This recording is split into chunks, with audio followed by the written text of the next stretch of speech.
నీరు వచ్చి భూమిని తడిపి పంటనియకుండా పోతుందా?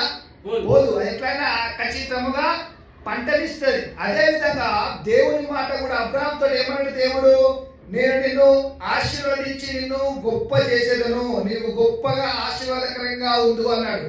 అదే విధంగా దేవుడు ఆ మాటలు ఫలించి ఆ అబ్రాహాము జీవితంలో నెరవేర్చి అది సఫలమైంది. హల్లెలూయా. అది నెరవేర్చబడ్డది. అదే విధంగా దేవుడు మనతో ఈరోజు వాగ్దానం ఇస్తున్నాడు, మిమ్మల్ని నేను గొప్ప చేసేదను. 2026 సంవత్సరంలో మిమ్మల్ని నేను గొప్ప చేసేదను. హల్లెలూయా. గొప్ప చేసేదను అంటే నీ దేవుడు గొప్పవాడని ఏ విధంగా అంటారు? నీవు గొప్పవాడైతేనే నీ దేవుడు గొప్పవాడు. అందుకే అన్నాడు దేవుడు, నీ నామమును నేను గొప్ప చేసేదను. అబ్రాహాముని నేను ఆశీర్వదించి నీ నామమును నేను గొప్ప చేసేదన్నా, తన నామం అన్నాడా?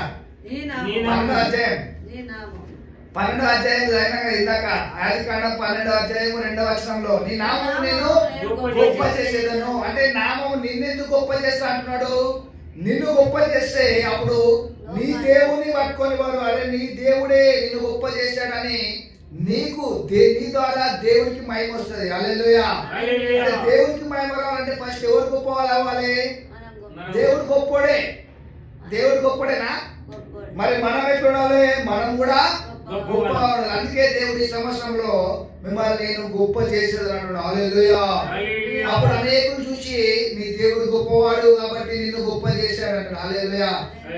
ఈ మనుషుడు దేవుడు ఈ మనుషుని ఆశీర్వదించాడు కాబట్టి ఈ మనుషుడు ధనవంతుడు గొప్పవాడిగా అయ్యాడని ఇస్సాకును ఏ విధంగా అయితే అన్నారో అదే విధంగా దేవుడు మనల్ని కూడా ఈ సంవత్సరం గొప్పగా చేసి ఆయన నామానికి గొప్ప తెచ్చుకోవాలి. ఎందుకంటే ఆయన గొప్పవాడే, కానీ తన కుమారులు గొప్పగా ఉన్నప్పుడే తండ్రికి గొప్పతనం వస్తుంది. హల్లెలూయా.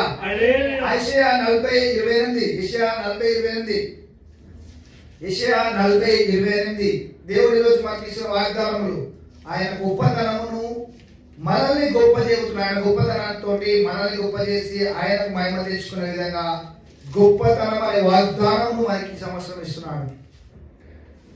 40:28 యెషయా 40:28 యెషయా 40:28 నీకు తెలియలేదా? నీవు వినలేదా? భూదిగంతములను సృష్టించిన యెహోవా నిత్యుడగు దేవుడు, ఆయన సొమ్మసిల్లడు, అలయడు, ఆయన జ్ఞానమును శోధించు.